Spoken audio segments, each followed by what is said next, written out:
नमस्कार, मैं हूं आशीष श्रीवास्तव और आप देख रहे हैं यूपी तक। आज हम हाजिर हैं आपके सामने आज की सुर्खियां लेकर।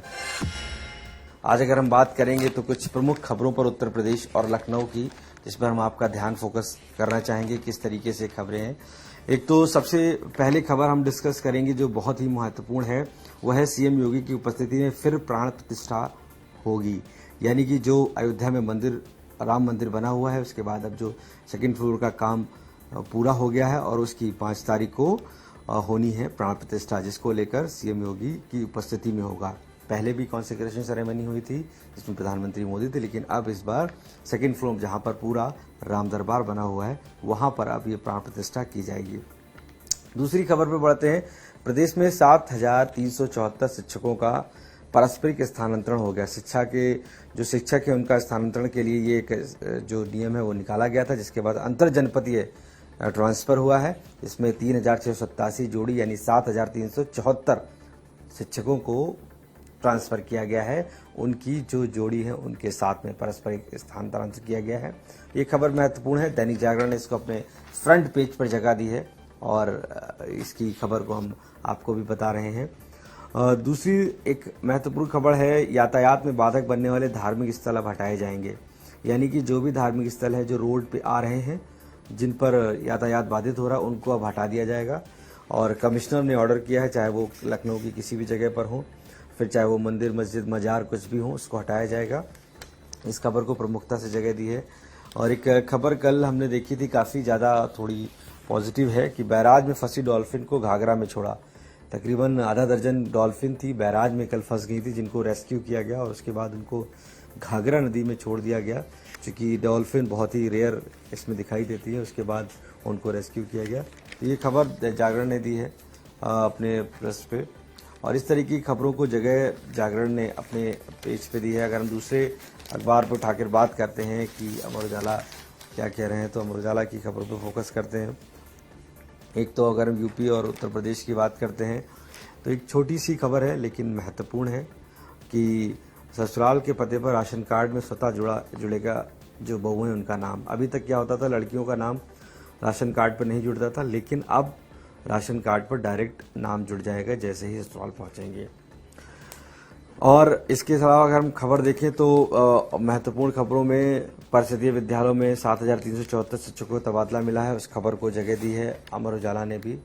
और इसके अलावा अगर खबर देखते हैं तो जो वक्फ नियमावली है उस पर संशोधित कानून के मुताबिक तैयार होगी। यानी कि जो अब नियमावली बनेगी वक्फ की, चूंकि वक्फ बिल के बाद से, तो उस पर एक संशोधित 9 सदस्यीय कमेटी बनाई गई है। उस कमेटी क्या करेगी, पूरा उसको संशोधित तरीके से तैयार करेगी नियमावली और फिर शासन को रिपोर्ट सौंपेगी, जिसमें जो वक्फ में किस तरीके से वो सरकार के अंडरटेकिंग में है, किस तरीके से इन सारे बारों में चर्चा की जाएगी। अगर हम दूसरी खबर में देखें तो हारून और तुफैल से एटीएस ने पूछे हैं मददगारों के नाम। यानी कि जो हारून और तुफैल जो गिरफ्तार हुए थे, जो खुफिया एजेंसी आईएसआई के लिए जासूसी कर रहे थे पाकिस्तान की, उनसे एटीएस पूछताछ कर रही है कि आखिर उनके मददगार कौन है। बनारस से गिरफ्तार किया गया था तुफैल को और उनको दिल्ली से, तो उनसे भी पूछताछ कर रही है। आम आदमी पार्टी ने कहा है कि जो पीएम ऑपरेशन सिंदूर के नाम पर जो चला रहे हैं वो ऑपरेशन वोट बैंक है। ये संजय सिंह ने कहा है, लखनऊ में मौजूद थे, उन्होंने इस बार को कहा है। तो ये खबरों को अमर उजाला ने अपनी तवज्जो दी है, अपनी जगह दी है पेज पर। इसके अलावा छोटी छोटी सी खबरें हैं और उनको भी काफ़ी महत्वपूर्ण दिया है। अगर हम आगे एक और खबर हम आपको फोकस करना चाहेंगे, लॉरेंस बिश्नोई गैंग का शार्प शूटर मुठभेड़ में ढेर हो गया है।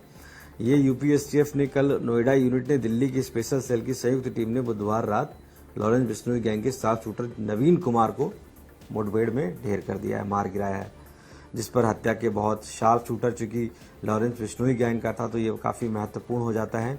और काफ़ी समय से इस पर हत्या, डकैती और अपहरण के कई मुकदमे दर्ज थे। मकोका सहित 20 से अधिक केस दर्ज थे, उनको उस पर एसटीएफ ने कार्रवाई की है और गोली मारी एनकाउंटर में।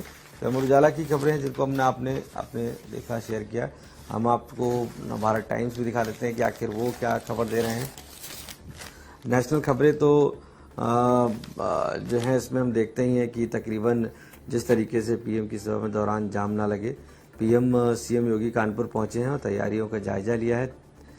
30 मई को क्या खास करेंगे पीएम, क्योंककि प्रधानमंत्री मोदी कानपुर 30 मई को प्रस्तावित दौरा है, तो उसको जायजा के लिए सीएम पहुंचे हैं आदित्यनाथ कानपुर और वहां पर जायजा लिया है, क्योंकि वहां पर चंद्रशेखर आजाद जो ग्राउंड है वहां पर पीएम की जनसभा स्थल की तैयारियों का जायजा लिया है और उसको पूरी तरीके से लिखा गया, इस खबर को जगह दी है।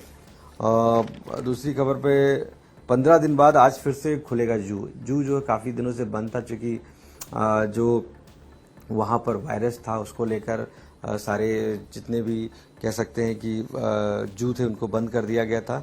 बर्ड फ्लू के बचाव के लिए एहतियातन 15 दिन के लिए बंद था, जिसको अब खोल दिया जाएगा और अब आगे से इसको दर्शकों के लिए, क्योंकि बर्ड फ्लू का प्रभाव कम हुआ है, इसके लिए बिजली कटौती हुई तो लोग सड़क पर आ गए। इस खबर को तवज्जो दी है एनबीटी ने, तो ये खबर है। और एक खबर है क्राइम की, फर्जी शेयर ट्रेडिंग कंपनी खोलकर ठगी कर रहे थे 4 लोगों को पुलिस ने गिरफ्तार किया, एसटीएफ ने। ये सभी लोग जो हैं फर्जी ट्रेडिंग कंपनी खोले थे और उसी के तहत ये लोगों को बहका रहे थे, पैसा लगवा रहे थे और उसी के तहत इसमें कार्रवाई की गई है और ये गिरफ्तारी की गई। तो ये खबरें जो हैं बहुत महत्वपूर्ण है आज की, जो मैंने आपसे डिस्कस की, और इन खबरों को लेकर हम लोग चर्चा के साथ बने रहते हैं आपके साथ। इसमें अगर हम देख लें हिंदुस्तान में भी, तो कहीं ना कहीं जो निजीकरण के विरोध में प्रदर्शन है, क्योंकि बिजली विभाग पूरी तरीके से निजीकरण को विरोध कर रहा है, तो आज प्रदर्शन है, 29 तारीख है और 29 तारीख को लेकर भी प्रदर्शन है। तो इसमें क्या है कि आज आह्वान किया गया था, हालांकि टेंडरिंग प्रक्रिया रोक दी गई है, तो इस वजह से अभी जो प्रदर्शन है वो उस लेवल पे मैसिव नहीं होगा, लेकिन प्रदर्शन किया जाएगा। तो ये सारी खबरों को कहा जा रहा है, इसमें दिया जा रहा है।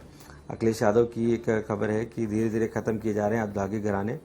समाजवादी पार्टी राज्याध्यक्ष अखिलेश यादव ने कहा है देश में असंतुलित विकास हो रहा है असली, तो ये खबर को जगह दी है। तो इस तरीके की खबरों को जगह दी है अखबारों ने आज, और आपकी हेडलाइन के साथ आज हम आपके साथ मौजूद रहे। इस पूरी हेडलाइन में आपने देखा कि किस तरीके से अखबारों ने लखनऊ और उत्तर प्रदेश की अलग अलग, चाहे वो राजनीतिक, क्राइम और सामाजिक से जुड़ी हुई खबरें हैं, उनको जगह दी है।